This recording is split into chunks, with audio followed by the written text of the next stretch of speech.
Come on in. It is great to see you. Grab a beverage, grab a seat, and get ready for, well, you know. You know. Stocks are up a little bit. All right. Good for us. Let me get your comments working, and then I'll feel like we're ready. Come on in. Pull up a chair.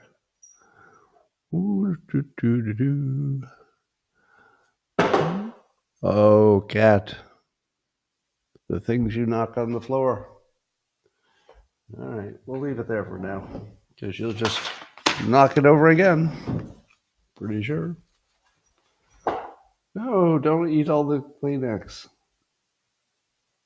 All right, well, I'll clean that up later. Bum, bum, bum, bum. Good morning, everybody, and welcome to the highlight of human civilization. It's called Coffee with Scott Adams, and you've never had a better time. But if you'd like to try to elevate your experience up to levels that nobody can even understand with their tiny, shiny human brains, all you need for that is a cup or mug or a glass, a tankard, a stein, a canteen, jug or flask, a vessel of any kind. Fill it with your favorite liquid. I like coffee. And join me now for the unparalleled pleasure, the dopamine hit of the day, the thing that makes everything better. It's called the simultaneous sip, and it happens now. Go.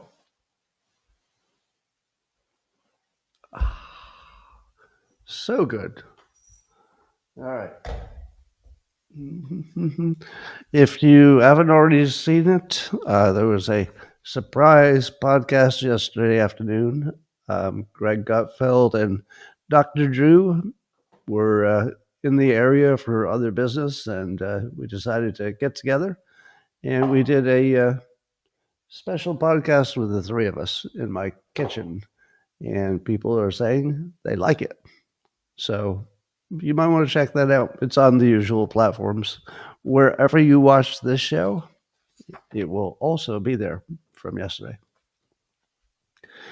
Well, let's see if there's any science that didn't need to happen, because you could have just asked me. Eric Dolan of SciPost is writing about affection deprivation may explain why phubbing, have you ever heard of that? Phubbing? Phubbing. Apparently, phubbing is when you look at your phone when you should be being social. So if you're in a relationship but you spend too much time on your phone in front of your partner, you are phubbing. I never heard of that until today. Anyway, so apparently, can you believe it that when people phub in front of them, the person who's getting phubbed on, if that's if that's right, I don't know if that's the way to say it, the person getting phubbed on will not be happy and not feel it's a good relationship. Did you really need to do that study? You could have come to me and said, Scott, how would you feel if your date pulled out her phone and started paying attention to the phone instead of you? How would you feel? I'd say, well, not ideal. And then they'd say, we're going to do a study to see if other people would feel the same way. And I'd say, whoa, slow down there, slow down. You don't need to do that study. They will feel the same. I promise you. Save some money. All right. Well, there's something going on with comedian Theo Vaughn. Apparently, he was recording a comedy show at the Beacon Theater, and after the show, he said something that got caught on camera. He said it to the audience as he was interacting with them personally. And he said, I'm having a long month. I'm trying not to take my own life. Wow. Now, he did not say it with a big old smile on his face. He kind of said it like that was real. So, Theo, we're all going to send you some positive vibes. I hope whatever it is that's plaguing you this month gets worked out. I didn't realize that, separate from this story, I noticed that Theo's audience size for his podcast is enormous. Did you know that? I knew he was doing really well. and he was one of the big ones. But his audience is enormous now, so good for you, Theo. I hope everything works out. Well, as you know, Oregon doesn't want Trump to send in his military to take care of all the alleged unrest and crime. But it's going to happen anyway, I think. And Oregon is going to try to sue him to stop it. Okay. Cat, could you get your head out of the Kleenex box? Find something else to play with. All right. Um, so anyway, so that's happening, and so there's a little bit of a fake news kind of element to this, and I don't know which way it goes. I don't know which part's the fake part. But the officials in Oregon and some people who live there say, "What problem? There's no problem. Look how great everything is." And they'll show you a video of walking through the streets, and everything looks peaceful and happy. And then you talk to anybody on the right, and they've got different videos, just look awful. So I actually don't know. I don't know if Oregon is any worse than it ever was. I can't tell. I'm guessing it probably is. Otherwise, they wouldn't bother sending in the military. But there you go. Well, Trump sent out two truths, from Truth Social, that honestly don't look like he sent them. So I'm waiting to see if there's more to this story, because neither of them would be really something he would post online. One of them looks like it's an entirely AI made thing where even, he's talking, but it looks like just AI voice. This sounds like him, but it's AI. And it was announcing something called MedBed, some kind of medical card that he was announcing, which isn't real. So we don't know why he sent that around when it doesn't seem to be real. It's not something that anybody's doing, and it's not that funny. It wasn't funny, and it wasn't real. So is it possible he thought it was real? I don't think so, because it was talking about what he was doing, and he's not doing that. There's no MedBed card, as far as I can tell. But he sent that around, which made me think maybe somebody else had access to his account. And then also, yesterday, he sent out something that was praising CBD, the component within marijuana, for its many medicinal uses. Now, you could sort of imagine maybe he would send that out, but I don't think so. I've never seen him promote anything that was, pro weed, even if it was something we already knew that it was, used medicinally. So I don't know what's going on. There might be more to this story, but it does not seem that Trump himself sent those two messages. I just don't know.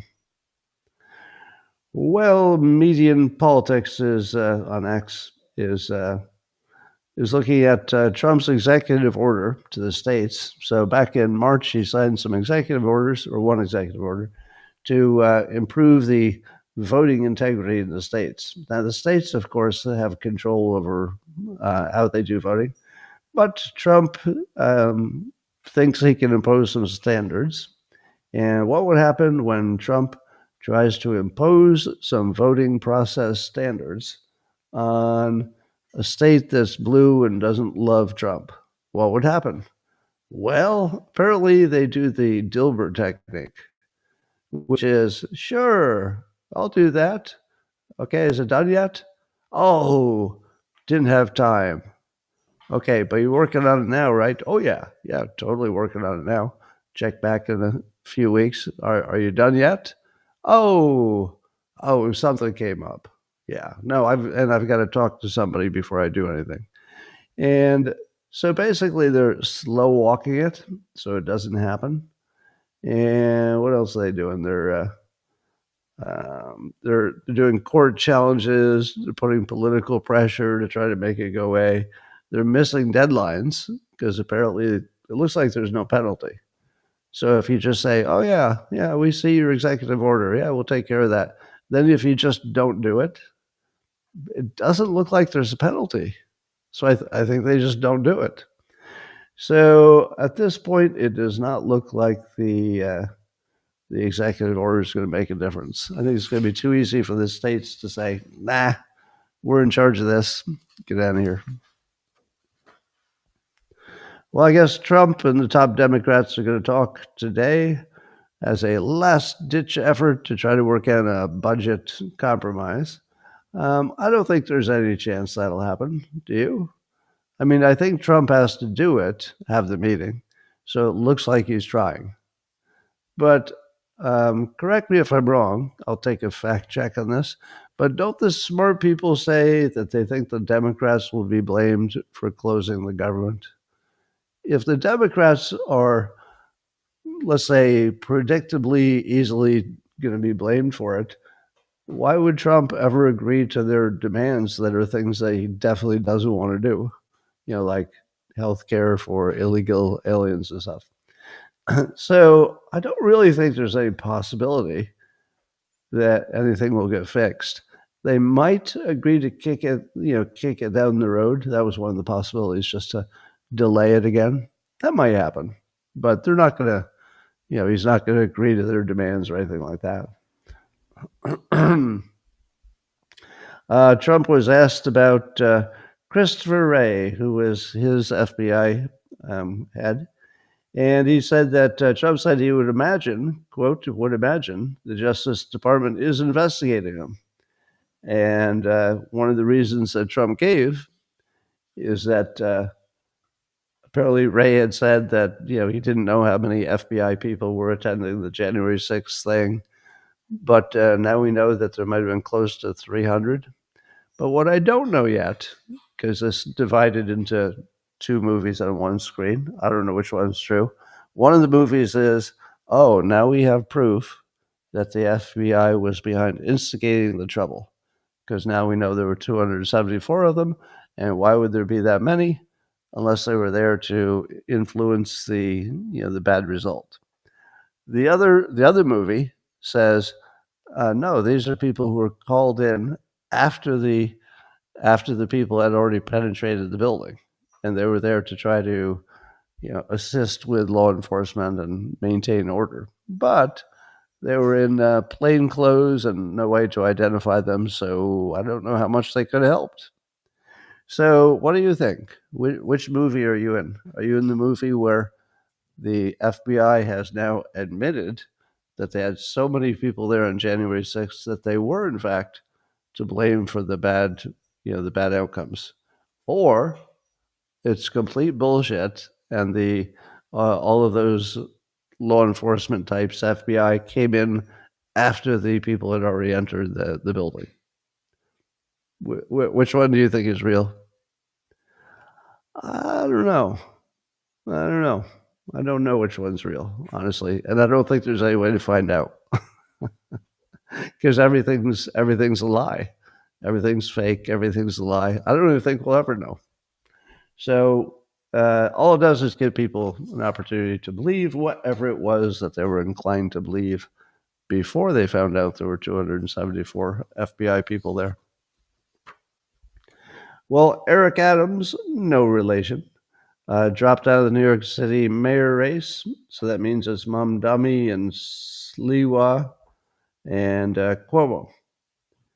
And it turns out that Sliwa is spell checked to slow. I just realized that because it says slow instead of Sliwa in my notes. But nobody thinks that Adams dropping out will swing enough votes to one of the others for anybody else to win except Mamdani. So Mamdani is on a glide path to easily winning. And then the big question would be, what if Curtis Sliwa also dropped out? Would that be enough?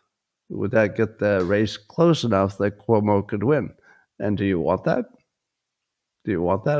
I mean, maybe that's worse than Mamdani.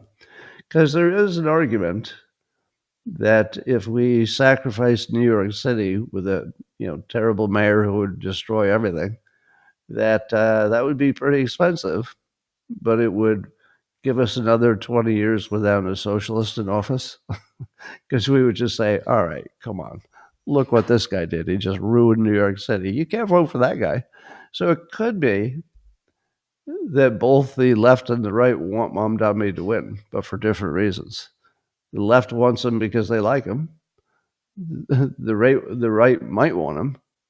Some members of the right, obviously not people who live in New York City, but people who don't live in New York City might be saying, the very best thing that could happen, all things being equal, is that the left finds out that their philosophy doesn't work by trying it and just showing that none of it works.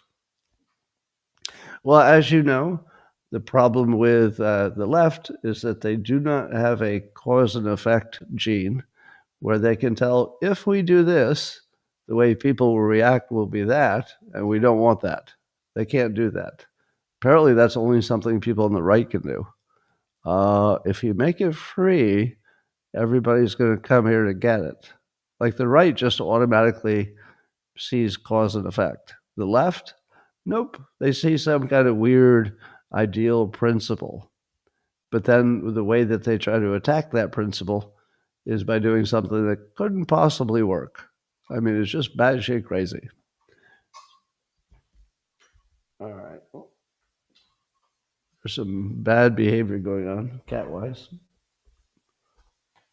Okay, I've got one cat with his head in my shoe, and now two cats. Two cats with their they both came over and just put their heads in my shoes.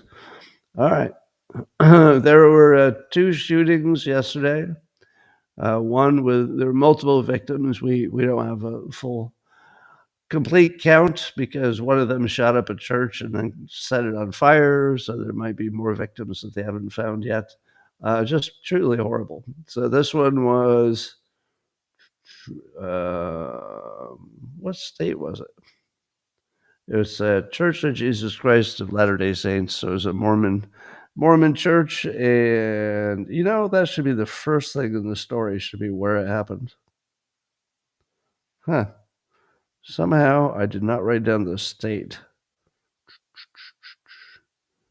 What was it? What was the state where the first shooting happened? Is it Michigan? Michigan. Okay. All right, Michigan. It is. It's apparently an ex-military guy, ex-Marine, I think, and he drove his vehicle into the church. Just drove it right through a window or something, and then started shooting, and then set it on fire. And by the time the law enforcement got there, they took him out in the parking lot. So he's dead now. But was that the only shooting yesterday?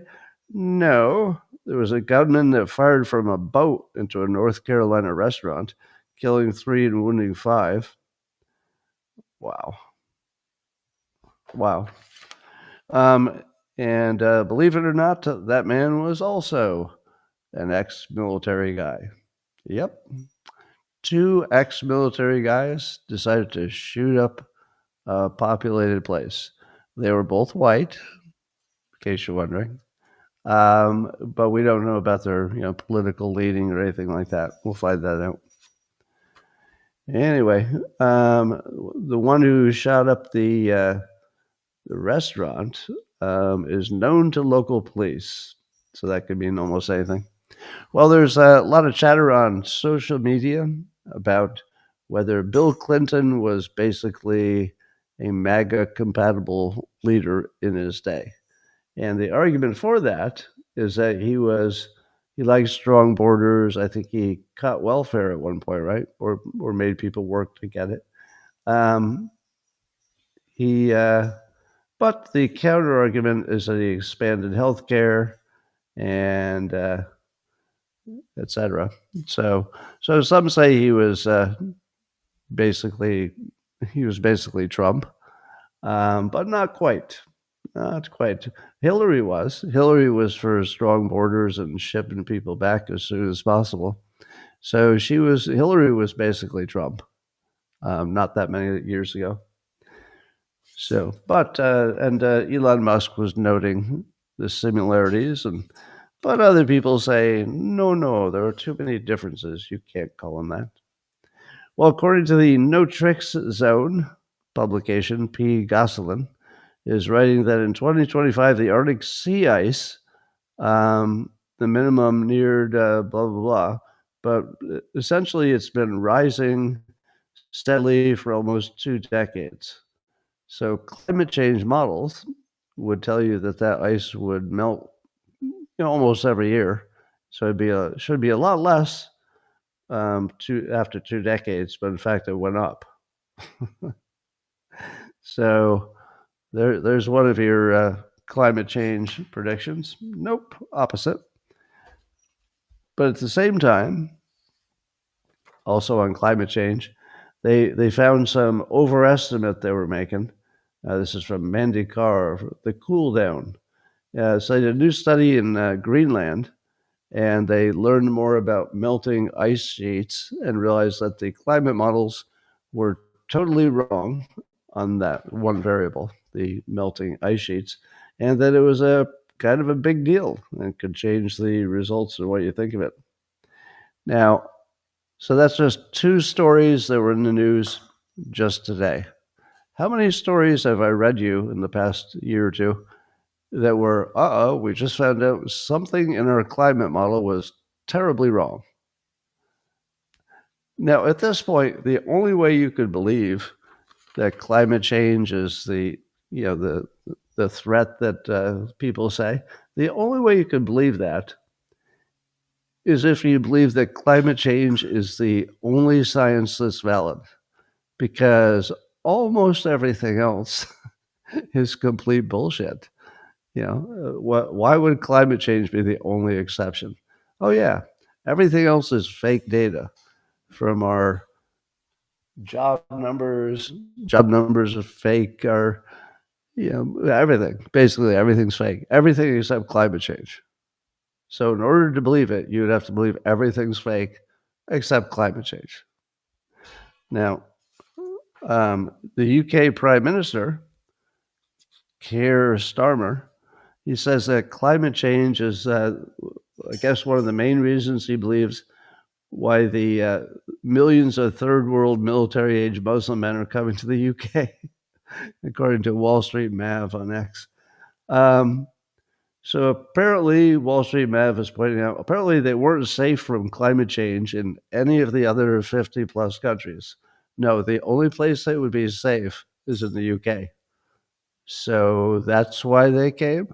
No, Keir Starmer. Apparently, you don't know anything about anything. Nobody came because of climate change. Nobody. Not one fucking person said, you know what? Given this climate change, I better get myself to the UK right away. Not one person. And he's trying to sell that. Now, I wonder why Starmer has the lowest approval that we've ever seen from I think, the lowest we've ever seen from a UK Prime Minister. Well, it could be because he says dumb shit like that. Well, I saw a video by Peter St. Onge, PhD. So he's got a strong resume, and he says that up to 90% of published academic studies are false, meaning they can't be replicated.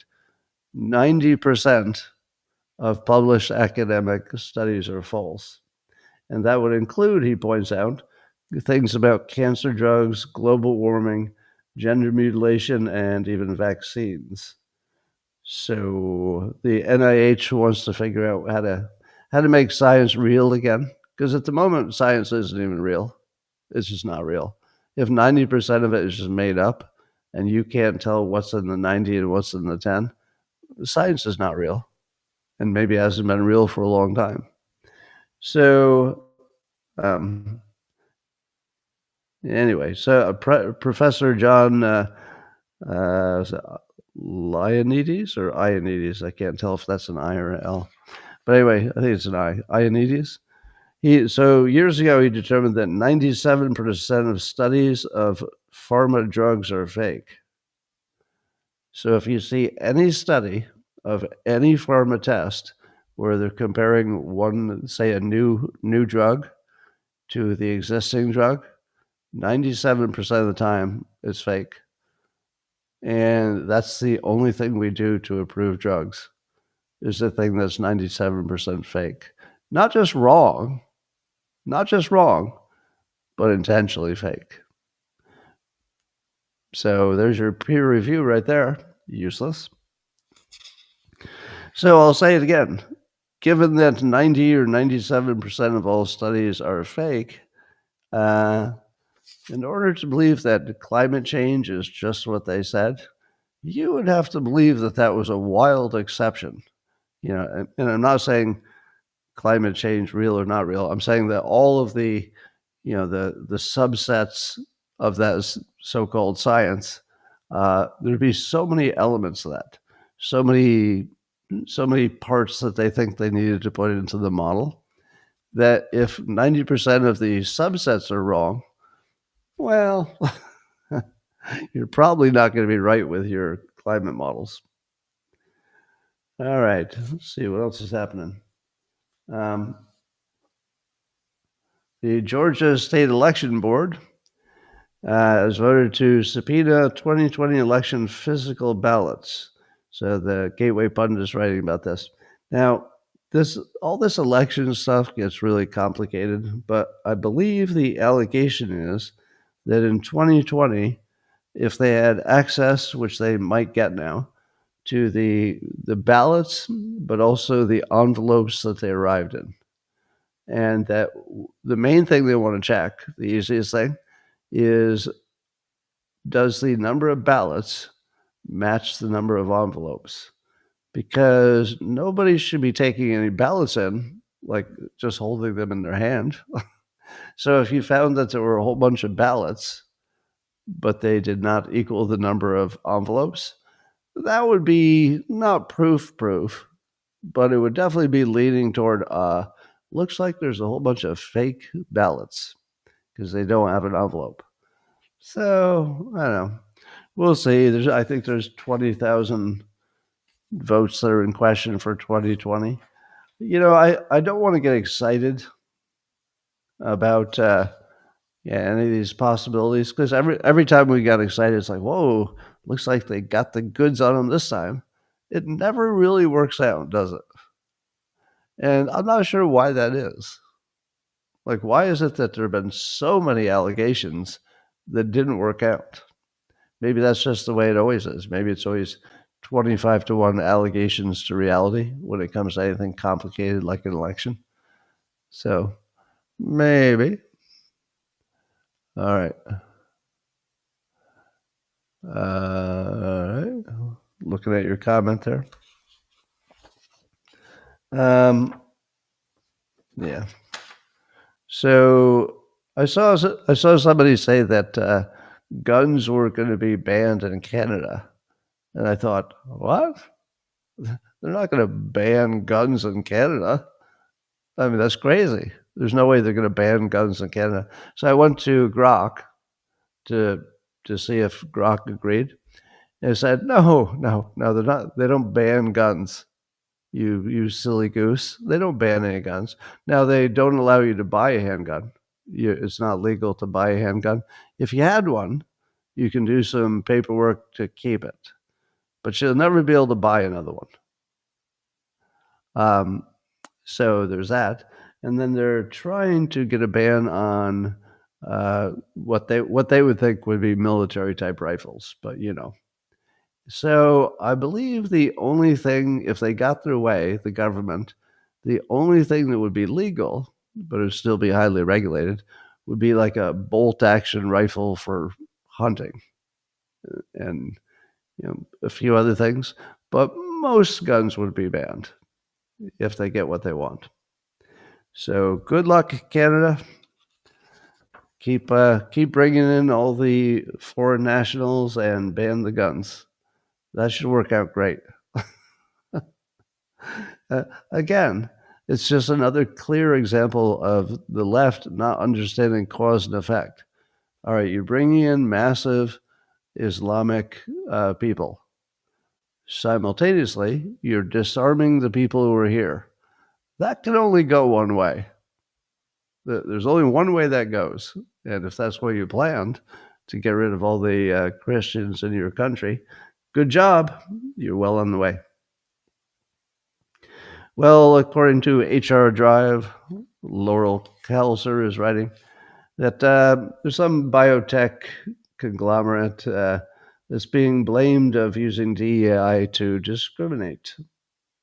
And this would be no surprise to any of you that wherever there is DEI, there's massive discrimination against white males because that's how everything works in the real world. But I'm just going to say this and see how much trouble I get into. Based on what I see online, so it's not like a survey or anything, but based on my observations online, I don't believe, well, I'll say it a different way. Most Black Americans believe that the thing that happens 100% of the time at companies happens 0% of the time. The thing that happens 100% of the time, Black Americans think never happens, doesn't happen at all. And what I'm talking about is if you have DEI or even, whatever was predecessor to that, if you have DEI, what should happen in principle, like in a perfect conceptual world, is, wow, we were discriminating so badly that there were all these qualified Black and brown and female candidates that were not getting jobs, and they really should have, because they were just as capable, just as qualified. Now, obviously, there are people in every group that are at the top level of qualified and capable. So every group has plenty of people that are, but plenty is not enough. It's not even close to being enough. So my point on DEI is that you could change the races of everybody involved. It would still be a disaster. You could say, for example, all right, not enough Irish are being hired. So we're going to create a system where we're really going to encourage you to hire more Irish. And we'll check on you, and your pay as a manager will depend on if you get enough Irish. And then you go out and you find out everybody's trying to hire the limited quantity of Irish people who have the right skills for your high-tech industry, for example. And they would find that, the only way I'm going to meet my goal of getting enough Irish is I'm going to have to lower the bar for how capable they will be before I hire them, right? That would be how every human would act in that situation. Almost no exception. It would be close to every single human would act that way. Meaning that the Irish, if you got on an airplane and you saw that the pilot had red hair and looked kind of Irish, you might say to yourself, "Oh crap, they may have lowered the standards to get enough Irish." Now, if I change the Irish to Black, people say you're racist. It's the same argument. You can literally switch out. You could put white people in there. You could put Albanians in there. It doesn't matter who the person is. That's the part that Black Americans completely miss. That or most of them that I've seen address the question, they don't seem to understand. Again, it's not every Black person, blah, blah, blah. Everybody has to say that. They don't seem to understand that the normal, almost guaranteed way that will go is that the white people in charge will cover their own asses, which is really it's a criticism of white people. Oh, here's the thing that people don't understand. When conservatives complain about DEI being racist, they're normally talking about other white people being the racists. You get that, right? If you're a Black job candidate and you were lucky enough to be favored and you got a job, or even if you weren't favored, you just got the job, you're not to blame for anything. All you did was apply for a job and you got offered one and you took it. So why would you be the racist? You're not. So it's the same when it was it Charlie Kirk who said the thing about a Black pilot. The Black pilot would not be the one who's to blame. It would be whoever said, I think I have to lower my standards to get the right number of people. That would be usually some fucking white guy, and that's the guy who does the bad thing. The black guy simply took an opportunity that was offered. That's not racist. That's not anything but smart. I'd take the job if offered. So when I complained about DEI, it's not 100%, but probably 80% are white people that are the villains. The villains in the story are the white people, because they're the ones saying, "Oh, I better cover my ass and make it look like I hired diversely." All right, we'll see if that gets me double canceled. Do you know about the OCCRP? Which I didn't see defined, but what it is a organization of people in the news business internationally who kind of coordinate, and some might say they coordinate the fake news. But the U.S. has sort of dropped out of that because we're sort of onto it. So the Gateway Pundit's writing about this, but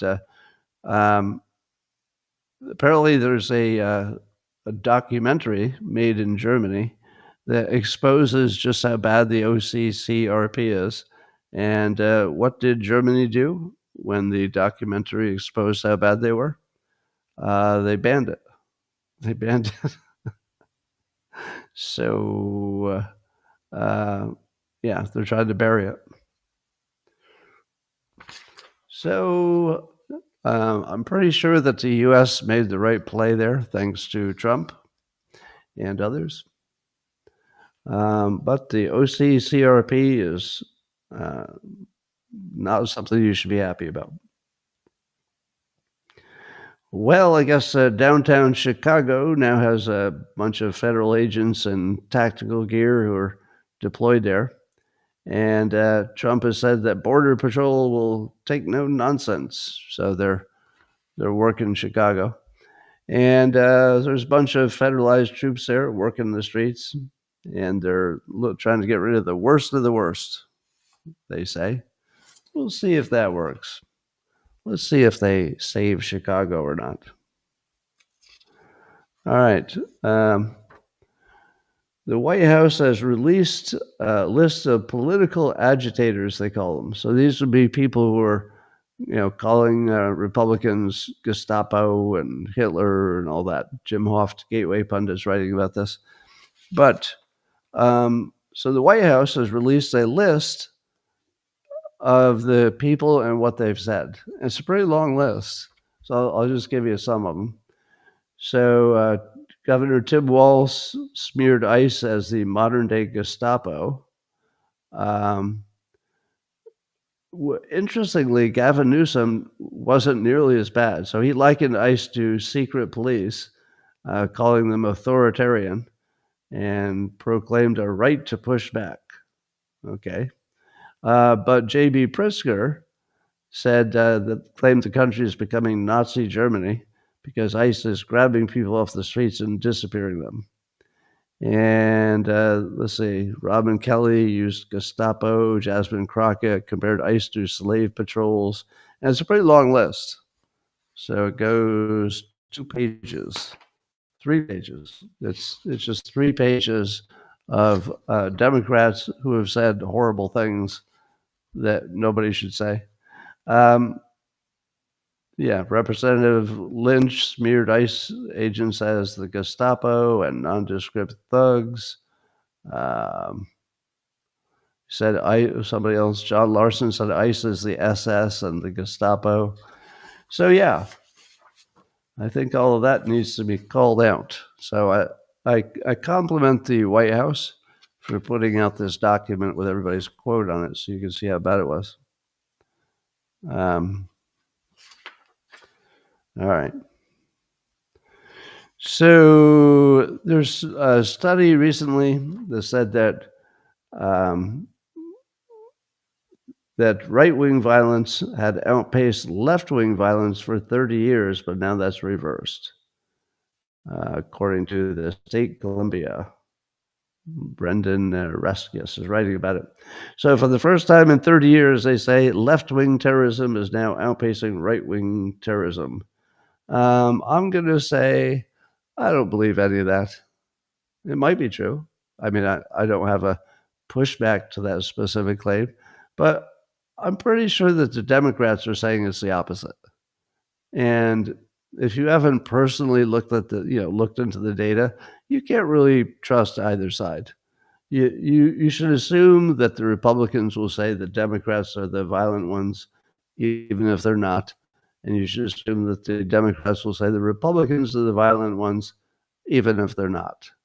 So there's no credibility whatsoever to any of these claims. One of them is true because they're opposites. One of them is doing more bad things. But I don't know if you can tell.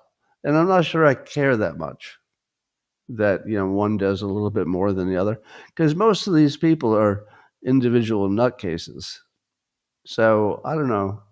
It just feels like there's definitely something to all these people getting worked up by the fake news. That's something to worry about. But it's a lot of crazy people. Well, Mario Nawfal is writing about Ukraine. Apparently, Russia launched last night 500 to 650 drones attacking Kiev and other parts of Ukraine, I guess. Had 55 cruise missiles, 8 calibers, I guess that's a missile, and 2 hypersonic missiles, and several KH-59s. So that was a pretty major attack. So the question is Russia increasing its attacks? Because Trump is now basically saying he's going to help. Trump is essentially saying that he's going to help Ukraine actually just win the war outright. Maybe. I think that's more negotiating than anything else, but it's definitely a new look. And Trump has authorized Ukraine, according to Ascent Defender on X, he's authorized Ukraine to carry out long-range drone and missile strikes against targets inside Russia, but some of them will require Pentagon approval. So why would Russia treat it like they're at war with Ukraine if we're providing the missiles and giving them permission to use them deep inside Russia? Do you think that Russia will be able to forever resist lobbing a missile into the homeland of the United States? I don't think we're completely safe from Russia just making a point, just lobbing some missiles into the U.S., maybe not having the most damage or death, but just saying, all right, here's the deal. If you're going to help Ukraine lob missiles into Moscow, we're gonna help ourselves lob some missiles into your cities, because why wouldn't they? I mean, really, why wouldn't they? So I do worry that there's going to be a new level of escalation here that could come to the homeland, but I don't know. I do also assume that Trump and company know more than we do about what's up in Russia. One possibility is that our military and our government knows, and I don't know this to be true, I'm just speculating, that Russia might be in worse shape than we think, and that they might be closer to having to fold or give up, maybe for economic reasons. Maybe they don't want to lose their oil business. Maybe they know that if we totally unleash Ukraine with better weapons, they're in trouble.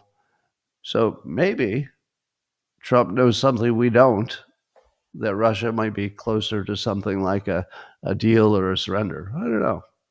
But I'll tell you, it looks pretty dangerous. We'll keep an eye on that.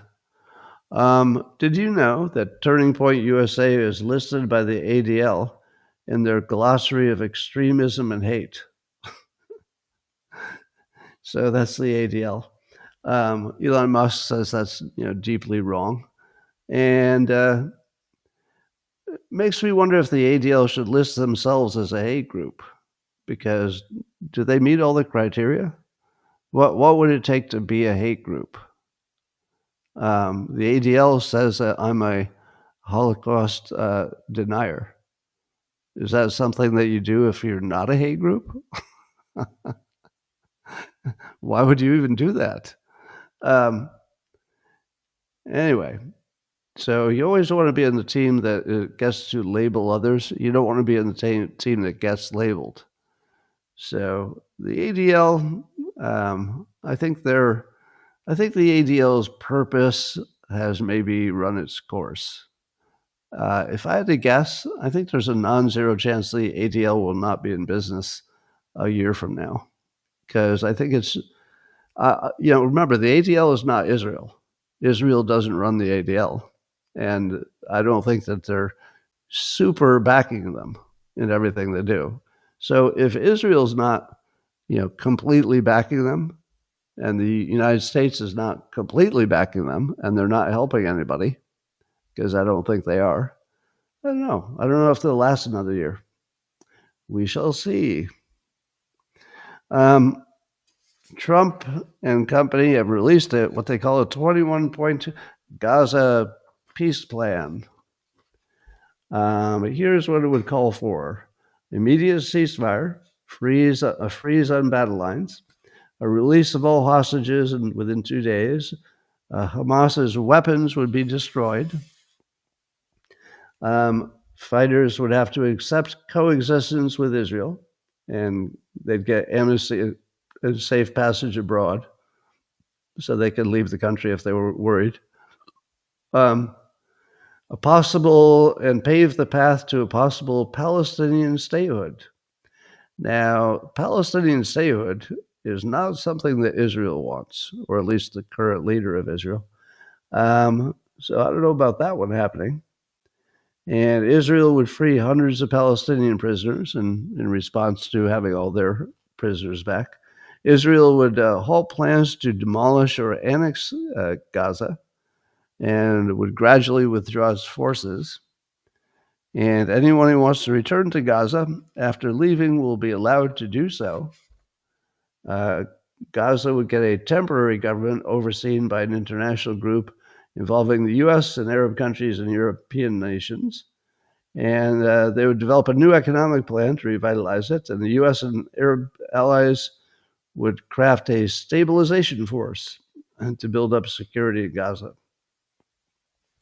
Well, how many of you think any of that's going to happen? I feel like I'm so beaten down. 2 years of war since October 7th, and I just don't see any of that happening. Do you? I see none of that happening, like just none of it.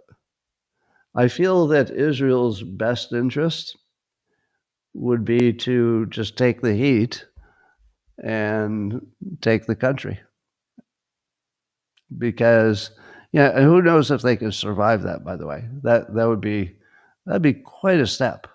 So Israel would have to deal with the repercussions of that forever, and that would be pretty big repercussions. So they might not even be able to survive it if they try to just take Gaza and absorb it and kick out all the Palestinians that were in Gaza.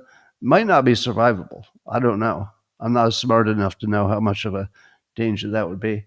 But I don't see either side agreeing to all the important parts. I just don't see it. Do you? So I'd love to be wrong. Wouldn't it be great if they worked everything out? But I don't know. I don't see any chance it could happen. Well, the UN sanctions on Iran have snapped back into place because they were unable to agree on terms for ongoing inspections of their nuclear facilities. Are you surprised that Iran did not give the West everything it wanted in inspections? No surprise. Apparently, Russia is arming and training a Chinese airborne battalion with all kinds of their best equipment and everything. And analysts think that maybe what they're doing is preparing for a Taiwan invasion, not Russia, but who they're training in China. Do you think? Do you think that China is literally preparing for an invasion? I wouldn't rule it out, or at the very least, they might want us to think they're planning it to put the pressure on, but I wouldn't rule it out. I wouldn't rule it in. I wouldn't bet on it, but I wouldn't rule it out. I think there's a solid 25% chance that China has a specific plan with a date that they're going to go take Taiwan, and I'm pretty sure they could take it if they wanted to. Bad Bunny is a music star that I didn't know much about, but apparently that will be the Super Bowl halftime entertainment. But Bad Bunny is, I'm learning today, Puerto Rican, and his songs are primarily in Spanish with very little English. So people are saying, why are you doing that? Well, we're an English speaking country. Wouldn't it make more sense to have English speaking music? But Bad Bunny is very popular. So, I mean, Bad Bunny is popular in this country too. So I'm not sure that's a mistake. People will complain, but having a little bit of interesting diversity isn't the worst thing in the world. All right. That's all I got for you today. I'm going to keep it a little bit short. I'll remind you again that if you haven't seen it, I did a podcast last night with Dr. Drew and Greg Gutfeld, who were nice enough to stop by my place yesterday. So we sat in my kitchen and did a podcast, which, according to the comments, people really, really liked.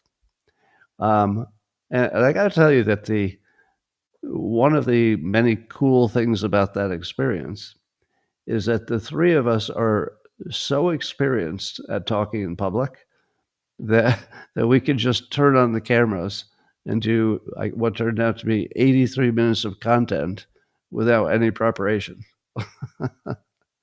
Now, I have to admit, there aren't too many people who could do, 83 minutes of apparently content that people really enjoyed based on the comments.